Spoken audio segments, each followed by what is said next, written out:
All right, great job. So first I remember I met Mariquit. Am I pronouncing it right? Yeah, Mariquit. Yep. Mariquit in when you started the Barclays Innovation Center in NoHo, and we actually practiced the pronunciation of your name in the ladies' room. Yes, I do remember that. When one could do that back in the day. So obviously I've been acquainted with you and Natalia, where we sort of crossed over a little bit about Huffington Post and life in DC, but I want to start out and hear about your journey. I'll start with you, Mariquit, if you could give us a quick journey in about a minute, and we'll go to Natalia next. Sure, I'll give you a 60-second snapshot. So as mentioned in my intro, I've been in the financial services industry for 2 decades now, which just feels like a very long time. And I started off with a career in operations, finance, sales, and trading. And I realized throughout my career that I really enjoyed the sort of entrepreneurial business development type of activities that I had the opportunity to be a part of throughout my career. It ultimately led me to working on building a startup within Goldman Sachs. I was part of the original team that built Marcus. I was actually employee number 30, and saw everything from sort of day one, how to launch a startup within a large financial services company. And I think that really stamped my interest in that space, and also the ability for fintech to really disrupt the industry. I joined Barclays about 3 years ago, and I'm currently the Group Chief Innovation Officer. And in that seat, I lead a global team, really focusing on finding new technologies that can positively impact the services that Barclays is offering its customers, its clients, its colleagues. I work with the different business heads to identify and review solutions that can either solve problems they've identified or introduce them to sort of emerging tech that we've come across that we think can differentiate things in the market. In that seat, I'm lucky enough to lead the Rise platform, which I can talk about in a bit more detail, as well as lead our programming, which ties really well into what we're talking about today. So as part of my role at Barclays, we've been successful in launching programs specifically focused on helping women entrepreneurs, helping invest in and develop female-led businesses. We partnered with a well-known venture capital firm called Anthemis to launch something called the Female Innovators Lab. Last year, we launched a program called Female Founders First. So really trying to address a particular problem in the industry with all the resources and all of the platforms and availability that we have at Barclays to really power this from all angles. That's great. So Natalia, different path into quite a circuitous, convoluted, and to be nice to myself, I'll call it a generalist path. But I remember I'm a journalist by training and fashioned myself very much like, a wannabe Christiane Amanpour.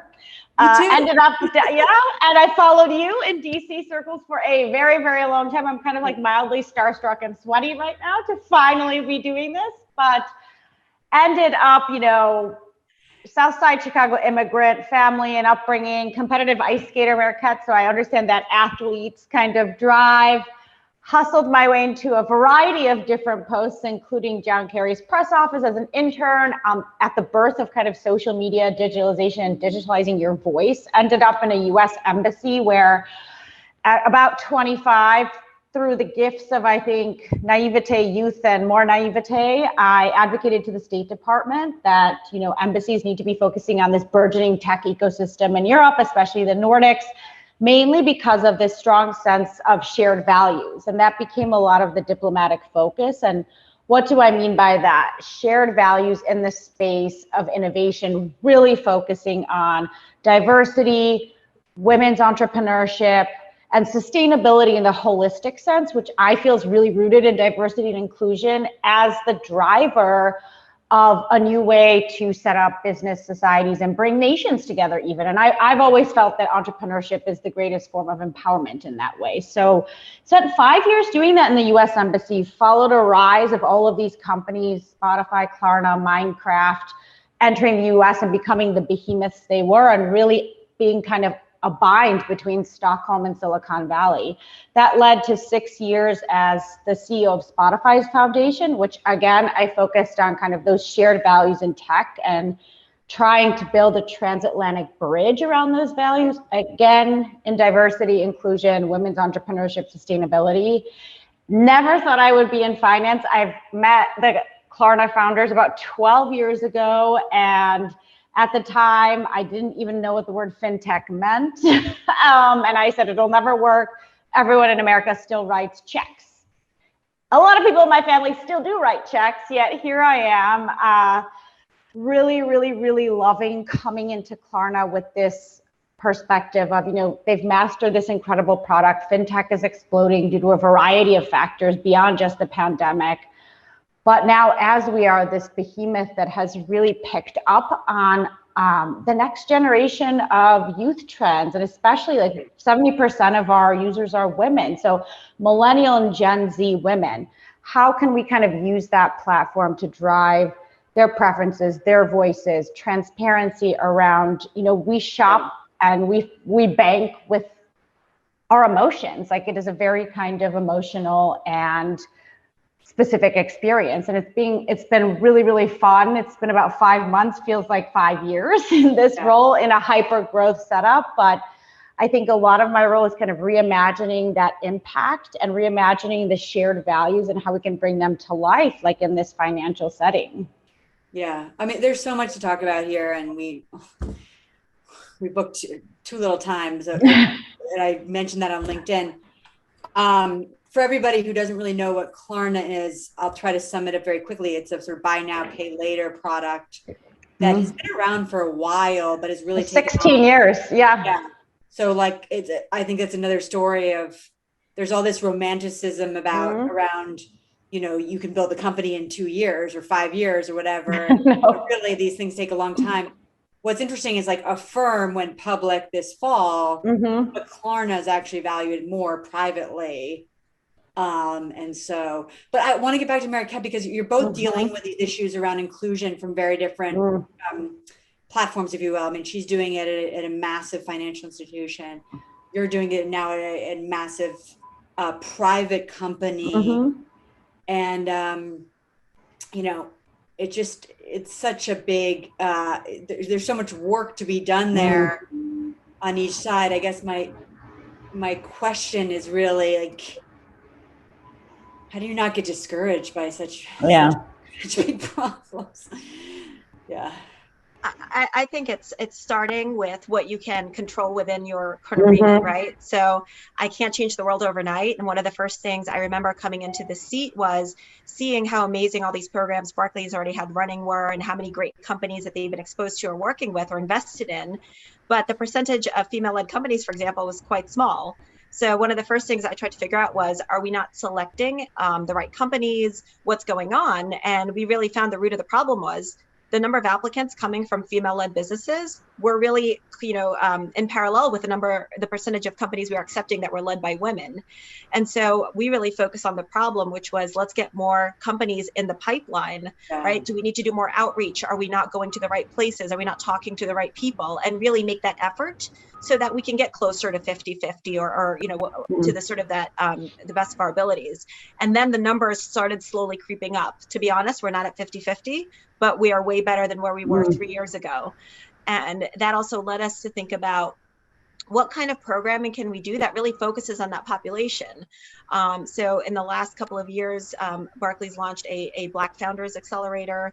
We launched, again, the Female Innovators Lab, which was something that I was a part of from sort of like the first initial discussion, which was just one of the most rewarding things we've done. And for that, recognizing that women entrepreneurs at the early stage get less than 2% of VC funding at the very early stage. Even if every study proves that, for each dollar invested in a female-led company or in a company led by at least one female, the results are always far better, right? But yet they still struggle to get that investment. Right. We decided, let's create a program where we're going to help women at the earliest stage of their journey, right? When they have an idea, they're still developing something. Let's help them at that stage, not when they're, they've got 7-figure revenue and we're like, okay, we're going to invest in a female-led company. Let's go earlier and actually help them develop their company, help them test the market, help them build their team. And so, pandemic aside, it was a program in which they would physically actually move in with our venture capital partner. And it would almost be like a really hands-on studio. And we work with them closely using our networks to really support these companies and invest in them. And that's a program we've now been running for almost 2 years. Yeah, we're actually doing the talk after this is female founders from Hearst Lab, which is another incubator. They call it a greenhouse. And I'm always curious, like, what are sort of the most successful things that you can do for a founder? What have you seen that really can tip things? Is it team building? Is it, I mean, it just takes so long to really click, as in the case of Klarna, for example. So. I'll let Natalia opine on that as well, but I will say the building the right team is huge. And I can't tell you how many companies I've met where I felt like they had the wrong CEO, right? Like someone had the CEO title, but they weren't the right person. And so I think for any entrepreneur, female or male, you just have to be open to those suggestions and maybe being really open to changing your business model. Like I can't tell you how many companies come to me with a B2C model. And after lots of discussion and vetting and talking, all of a sudden they, it's like a light bulb, right? B2B would be a better model, right? Or for what we're doing. So I think being really open to those suggestions from people who know a lot and are just trying to help you, right? Because when you meet with a founder who says, no, I know exactly what I want to do, I'm not open to changing it, it really limits how they can get help. So I think that's big, have the right team. And for women in particular, I would say, I've been told by many female entrepreneurs that when they talk to investors, it's like the investors are always honing in on all the things that can go wrong with what they're doing. That may be cliche, but it seems to be common feedback. So I always tell them, just get in front of it and like stay to the script of like, here's all the things that can go right, before they have a chance to sort of shift the dialogue. I think that's been something that we just have to accept, unfortunately, is what happens when you're talking to investors often. Hopefully that changes with time. But if you sort of direct the script before you get to that point, I think it helps them with their meetings and conversations as well. Yeah. Like Natalia, I'm really glad we have your input on this chat as well, because you've done a lot of work in, what is considered like the world's most sort of female-friendly incubator, which is Sweden, right? From family, but even though there aren't that many female founders there either. So I mean, as Mariquit is speaking, I'm like writing notes. I'm like, yes, she's right here, she's right there. I mean, two things I wanted to pop up on. You can tell my passion is flowing, and like, all I've done my entire career is be popped into like very male-dominated industries with lots of men. And it's so interesting what you said, Mariquit. I will have two replies, but the first is around that investor-founder relationship, and especially when it comes to women. I often cite this. I used to give speeches in Sweden where I would like cite this ranking, this fact in the Global Entrepreneurship Monitor that came out in 2012, and it said, here is the linchpin in this whole issue. The problem is, when women pitch to investors, only 33% of them actually think their startup will be successful, actually think they're going to grow, they're going to scale, they're going to reach their goals. How many men do you think actually think their startup will be successful, actually think they're going to be the best Mark Zuckerberg, like, get behind the line, here I come, like 75%, and so I often say that because if you don't believe in your idea, no one else will. And the investor community is rough. Like, I am so like getting on my knees thrilled what Mariquit is doing. And I spend a lot of just personal time doing this, is acting like, a matchmaker and a connector, because I think a lot of investors come in first. Sometimes female founders have a reticence and a fear to really speak to an investor in a certain way with that confidence. And when they do, the investors, who are mostly men, not only tell them what's wrong, but tell them what to do, which completely eliminates their instinct and this new idea they have. Like, women think of things differently. That's why they're creating new things that solve new problems. And when we take that away from them, I always say we don't need advice, we just need support. Like, support me, like, give me the wings. And, I think getting the wrong investors can really, like, excuse my language, screw you up as a female founder very, very quickly. And I also love what Mariquit said about like kind of using your remit. Like, I often think about my role as head of strategy and also kind of having really a massive role in business development in the US, our biggest growing market. It'll be our biggest market in a few months. And to just give you some perspective, in Europe, we're a regulated bank. In Europe, we process almost 65% of all e-commerce transactions in the nation of Germany go through Klarna. Like, we're bigger than PayPal. We're huge in most of these markets. And that's kind of coming here. And as I look at that, I tell my teams often, like, it's great to get the top 1,000, the top 100 merchants. We want those huge partners. We want the Macy's. But my goal now, tomorrow, for the next 10 years at Klarna is to be the growth engine for those next generation of retailers. Those, who's the next Jen Hyman of Rent the Runway? How can we be a turbocharger for her business? Because that's what we do. We're a growth partner. Like, we partner with a company, it's customer acquisition, it's lift in AOV, it's like broadening their brand awareness, partnering them with bigger merchants as well. So that's the way I'm looking. How can we empower and enable entrepreneurs? There's so many amazing entrepreneurs out there and that have come up in this e-commerce era. Mariquit could attest to that. Like, actually, like, you can really occupy a niche, whether it's, a small sports basketball retailer in North Dakota, or like the amount of ideas coming out these days are amazing, and you have this equity power, and they just need these growth engines. Yeah, growth engines, and then really the grit to not give up. Like Jen Hyman, I great, and like she's been at it for a very long time. It takes forever. Yeah, and making it a success. So one of the favorite quotes I ever heard was, "An overnight startup success is 7 to 10 years."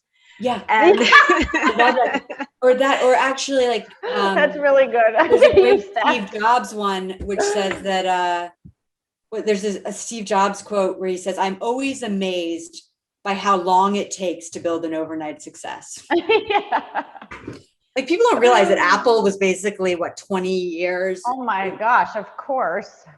Before, and he came back as CEO. Like, that's, certain, people who've been around know that, but it's the staying power. I think that's one thing. So, what you're doing, Mariquit, with providing resources, what Klarna can do to support sales, it's the ability to just hold on and be able to get it right.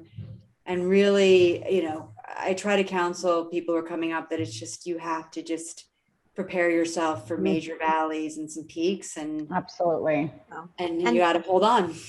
And I think for entrepreneurs or people trying to start a business in any sort of fashion, right? It's just like the way you would pitch for a job, right? Like, or the way you're going to pitch for a promotion. It is not easy. Nobody says it's easy. Nobody feels comfortable doing it, but you kind of have to approach it that right way. One of the best things I ever heard was there's a female founder who I actually mentor, and she was pitching to some investors, and she had a consumer-based product that she was trying to launch. And she goes, all the investors looked at her like they had no idea why her solution would ever be successful. But she had, the experience and sort of the confidence to say, why don't you go home and ask your wives and girlfriends what they think about this before you make a decision? That is amazing. I was so proud of her. Yes, she did get the investment. She got the investment. But it's being able, because if she had never said that, they probably would have just said no and moved on. But the fact she had the courage to say that, but she said that's because she had launched 2 companies prior. So she had learned along the way that you really have to push, and it's not just, taking what they say and moving on, because, it's tough, right? There's a ton of investors out there, but there's a ton of companies as well. Yeah. You're fighting for that slot. And I love what you're saying, because I think at the end of the day, and I had 2 reflections there. I mean, we need these women to be successful. We need these women of color, men of color, these outsiders to the establishment usual ecosystem to be successful, because I really think that's the key to diversity and inclusion. Like, how do we really accomplish that? Broaden the pie, get more investors, CEOs that are women, that are people of color, that come from outside of the usual circles. And in order to do that, it's kind of, as you say, how many investors do you know in VCs that say, oh, well, we invested in this guy. I don't think that company will work, but he's special, or he's bold, or like, I like his personality, or like, I like to hang out with him. Like, I hear that all the time. Like, they really believe often in that founder. And I think sometimes when a woman, and it happens to me, when I'm in that room and someone critiques me or doesn't support me, I can shrink, I can diminish, I won't come back. And it's so much around that. And I love that story you shared. And I really do think, in all respect, right? Do what you can within your remit and influence. Make those introductions, use your network. So much goes a long way by just introducing someone to someone, who ends up developing a relationship with them down the road. And similar to finding a good, diverse pipeline of companies, right? Like, there's always been this notion, right? Women in technology, vast minority, right?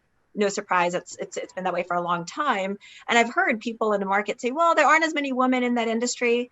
Well, you know what? You're not looking at the right place. So in 2019, a group of senior female technologists at my company and I went to Orlando, Florida, to the Grace Hopper conference and met with, there were 26,000 people there. Oh, that's awesome. I had never seen anything like it. And if people say, oh, you're not finding founders, you're not finding talent, you're not looking at the right places. Yeah. Here. I completely agree. Yeah, no, it's definitely, they're out there, and yeah. And I think we have, you like the support phrase is key. Actually, Linda said that's so true. We don't need advice, we need support. Yeah. It's the ability to give people that staying power over time. So.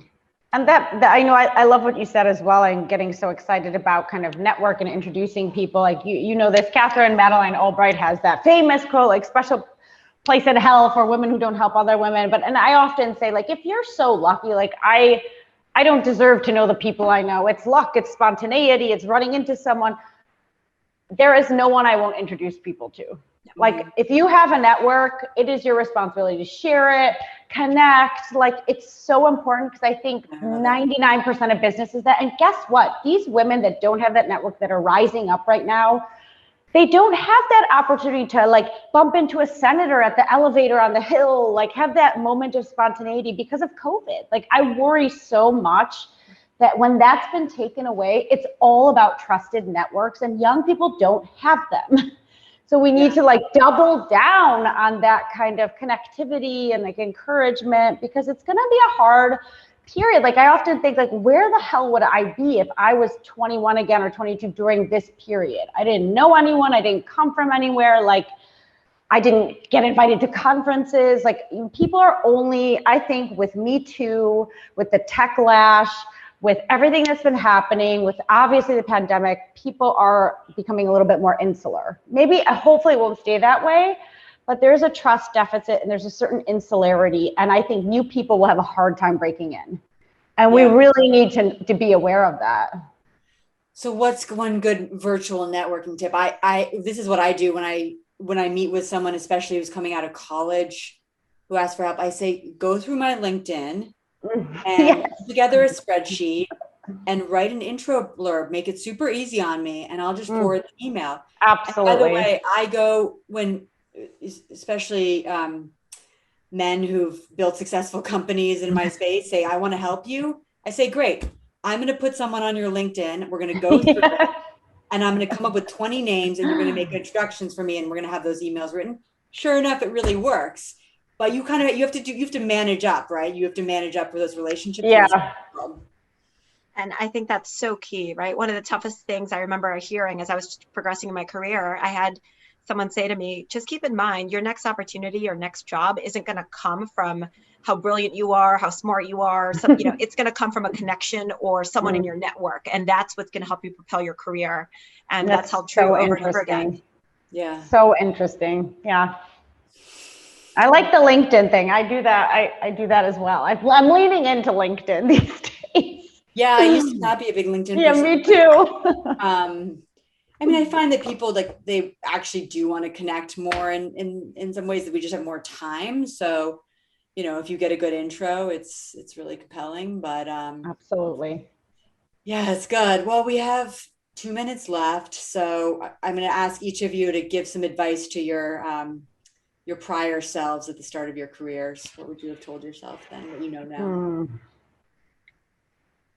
I actually have a video. So many mistakes. Yeah. A video. Oh, good. It's online somewhere. It was my lessons to my younger self. So anyone's welcome to see it. It's public.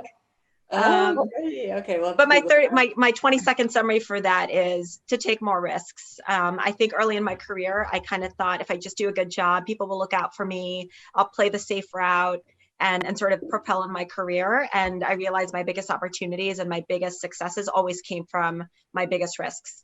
And some of them didn't work out, but I learned from them. But you kind of have to take that leap. And had I not taken this role at Barclays 3 years ago, I would have never accomplished all the things I've done over the last 3 years. And it's really just taking that chance on yourself. That's great. Awesome. I'm Right. going to look at that video. I guess quickly, mine would be, I'm actually a massive risk taker. So maybe like pulling that back a bit. But I think I just was very conditioned that I could do everything on my own. I'm an only child. My parent kind of raised myself, like really like, I didn't need a team. I've taken all the responsibility. Oh, here's a job. I'll do all 20 jobs around it. And I think I very, very quickly burned out on that. And I think I'm now leaning in more into trust and a team. And I also think I had that total imposter syndrome where I'm flying it, and they're related. I can do everything on my own, actually, because I have to, because I'm not good enough in my own right. So I have to do 20 tasks to show how good I am and to get valued for it. And if I'm so lucky to get into that position of like, oh, I'm working with tech CEOs and famous people, like how lucky I am. Don't pay me anything. Don't promote me. I'll basically do it for free because I'm so lucky to be in this space. So I never really asked for my value either. Like it's something that's taking me a very long time. And I'm still kind of like, it's obviously an insecurity thing, still kind of uncomfortable asking for it. So I guess I'm working on believing that I have that value and I don't have to be superwoman to deserve it. Like I'm okay. I can do 100%, not 1,000,000%. Yeah. Well, you're the head of strategy at like one of the biggest private companies in the world. So own it. I'm going to try. And I get it. We've been talking about imposter syndrome a lot. Yeah. This week. Anyway, Meg, we have the next panel coming through. Very excited for that as well. And thank you both. This was really fantastic. Thank you so much. Thanks so much. All right. I think it's more inspiring for me. So thank you so much. For all of us. Thank you. Thanks. Bye.